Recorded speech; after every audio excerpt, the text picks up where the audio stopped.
fêtons aujourd'hui donc le Christ roi, roi de l'univers. On pourrait s'attendre à ce qu'il y ait mais que ce soit un roi éclatant, une royauté. Normalement, nous on est habitués au roi soleil, alors on la voit la royauté. Et voilà que l'Église nous fait entendre aujourd'hui dans l'Évangile la mort de Jésus en croix. Alors tu parles d'une royauté, c'est étonnant. Et même dans les Évangiles, finalement, le moment où nous disons que Jésus est roi, c'est au moment de la croix. Vous avez vu, il y a un panneau au-dessus de la croix, on a mis un panneau, Jésus de Nazareth, roi des Juifs.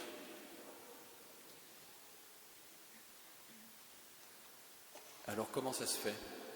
En fait, c'est assez simple, c'est que sur la croix, la miséricorde de Dieu est manifestée et nous percevons qu'elle n'a pas de limite. Or, le royaume du Christ est un royaume de miséricorde. Hier soir, j'étais dans ma voiture et je me suis retrouvé à un feu rouge derrière une voiture. Et dans la voiture, il commençait, le conducteur et le passager, je voyais qu'ils s'engueulaient, et même ils commençaient à en venir aux mains, à se battre et tout. Alors, je me suis dit, mais Seigneur, j'étais peiné pour ces gens. En fait, je pense que Jésus n'était pas dans cette voiture. On lui a interdit de monter. Il n'était pas loin parce qu'il attend que ça, de voyager avec nous, mais là il n'était pas dans la voiture, il n'y a pas de doute. Et puis un peu plus tard, encore hier soir, je vois qu'il y avait des voitures qui s'étaient arrêtées en plein milieu de la chaussée avec les warnings pour aller acheter leurs cigarettes là, à côté d'un... Ils emmerdaient tout le monde, alors qu'il y avait des places à 50 mètres. Jésus n'était pas dans cette voiture non plus. Vous voyez, la miséricorde de Dieu, ça fait qu'on se donne du mal pour les autres et qu'on accepte un peu de la mettre en veilleuse, de se taire, de ne pas répondre à la haine par la haine. Alors là, le royaume de Dieu s'étend.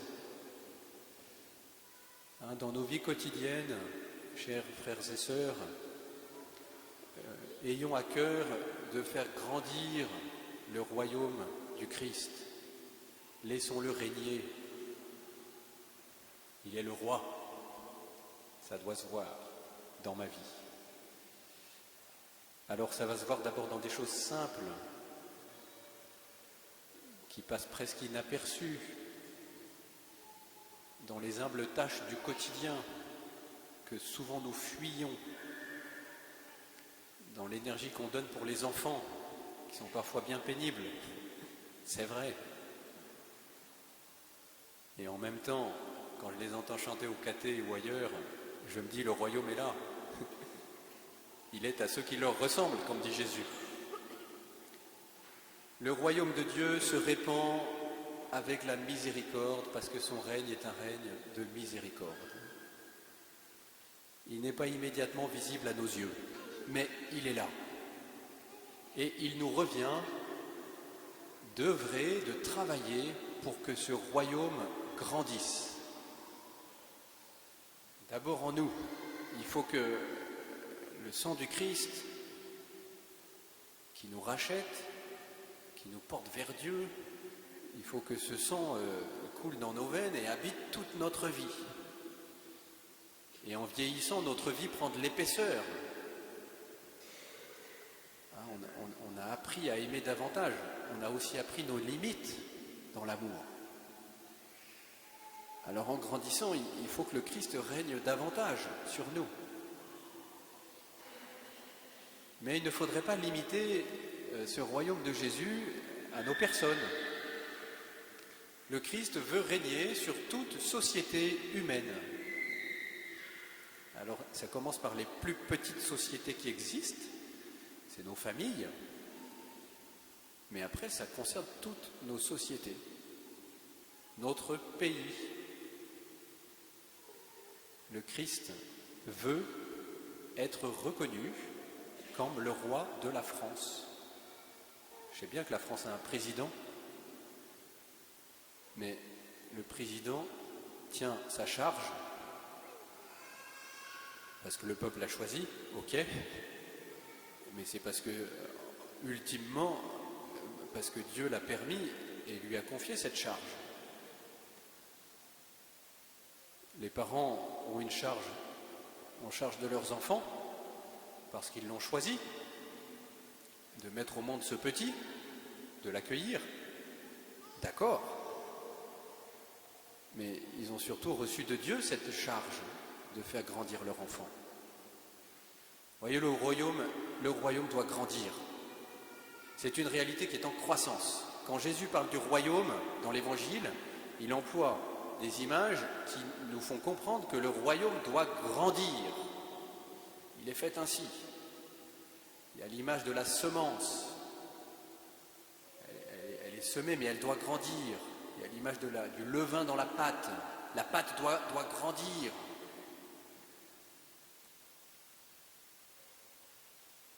Alors chaque génération doit recevoir le Christ comme son maître.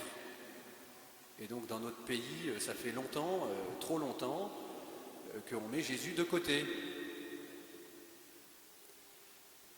Et après, on s'étonne qu'il y a des problèmes.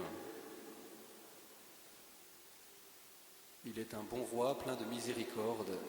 Alors laissons-le régner sur nos familles. Ça veut dire on prie en famille. Chers amis, on prie en famille.